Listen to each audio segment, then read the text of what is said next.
Prachi, congratulations on getting placed at Dhaninfo. Thank you. So आपको overall experience कैसे रहा है फायरब्लेज में? It was a good experience in फायरब्लेज।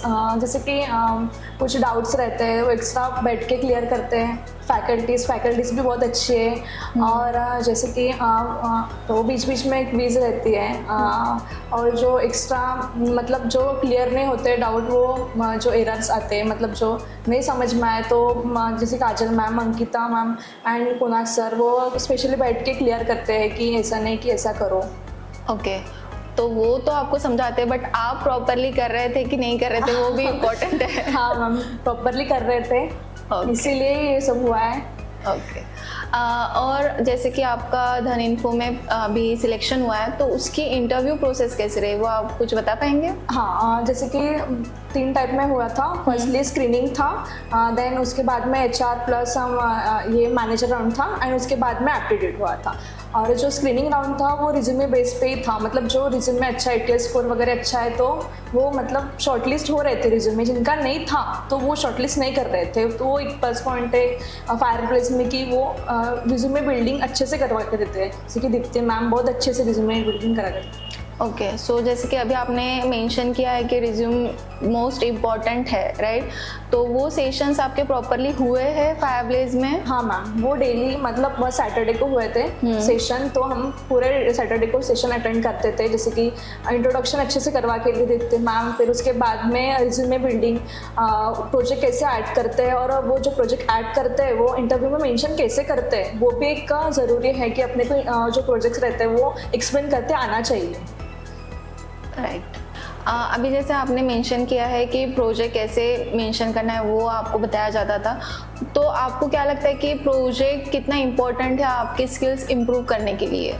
हाँ, जैसे कि प्रोजेक्ट्स इंपॉर्टेंट है। जैसे कि बोला जाता है कि प्रोजेक्ट मतलब मेंशन करो, तो उसमें कैसे अपने जो प्रैक्टिकली डाउट रहते हैं, जो टेक्निकली अपन करते हैं, वो मतलब करते आना चाहिए। जैसे कि रियल टाइम प्रोजेक्ट में कंपनी को काम करने को मिलता है, तो जो अपन प्रोजेक्ट करते हैं वो एक्सप्लेन करते हैं। फिर उसके बाद में जो अपन जो प्रोजेक्ट करते हैं उसके भी अलावा जो कंपनी में है अपन रियल टाइम प्रोजेक्ट पे काम करते हैं, तो उस पर जो जैसे सिक्वल है और एक्सेल है, पावर BI है, मोस्टली उसकी प्रैक्टिकल नॉलेज होना चाहिए। और जो फायरब्लेज में सिखाते हैं, उससे भी अलावा बस स्टूडेंट को भी अच्छे से मतलब घर पे प्रिपरेशन करनी चाहिए कि नहीं ये यहाँ पे तो अच्छे से करवा के लेते हैं फैकल्टी, लेकिन अपनी तरफ से भी अपने को करना तो आपको कहना ये है कि प्रोजेक्ट से टेक्निकल नॉलेज ज़्यादा और अच्छे से बिल्ड होता है, क्योंकि उसमें आप कैसे रियल जो एरर्स है वो सॉल्व कर पाते हैं, राइट? और फिर उसमें कुछ प्रॉब्लम डिफिकल्टी आती थी तो फैकल्टी से गाइडेंस मिलता था आपको प्रॉपरली? हाँ मैम।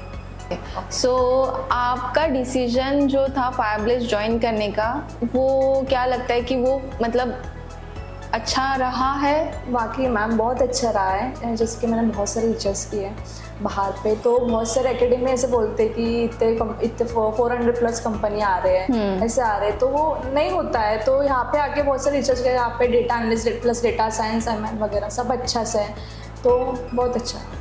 फायरब्लेज जैसे जॉब पोर्टल प्रोवाइड करता है, राइट?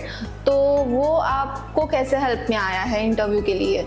फायरब्लेज जैसे AI मॉक इंटरव्यू प्रोवाइड करता है। जैसे कि हम मतलब जो 90+ मॉक इंटरव्यू रहते हैं वो हमने सभी कुछ दिए हैं AI, तो बहुत हेल्पफुल रहा वो। जैसे कि एक में से नहीं हुआ इंटरव्यू तो हम बार बार देते कि नहीं ये नहीं हुआ। और जैसे कि यहाँ पे टाइप्स रहते कि डिफ़िकल्ट और मीडियम। हाँ, राइट।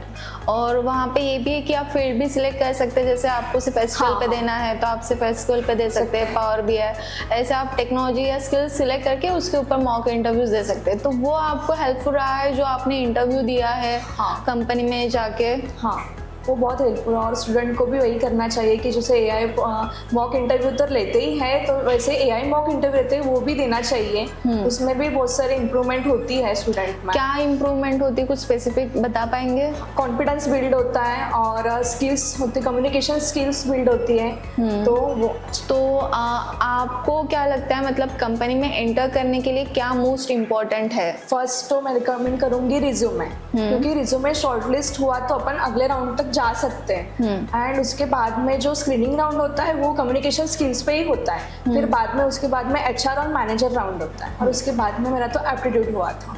ओके, तो मोस्ट इम्पॉर्टेंट है रिज्यूम, Resume. राइट। जब आप कंपनी में अप्लाई करते हैं तो आपका रिज्यूम प्रॉपर होना चाहिए, जब तब जाके वो शॉर्टलिस्ट होगा और आपको इंटरव्यू के लिए कॉल आएगा, हाँ. राइट। ओके, इंटरव्यू में आपको कौन से स्किल्स पे ज़्यादा क्वेश्चन किए थे? हाँ, मेरे को सीक्वल्स एंड एक्सेल एंड उसके बाद में पावर भी है, ओके, और जो प्रोजेक्ट रहते हैं उस पे ज़्यादा क्वेश्चन किए थे, मतलब वो एक्सप्लेन करने।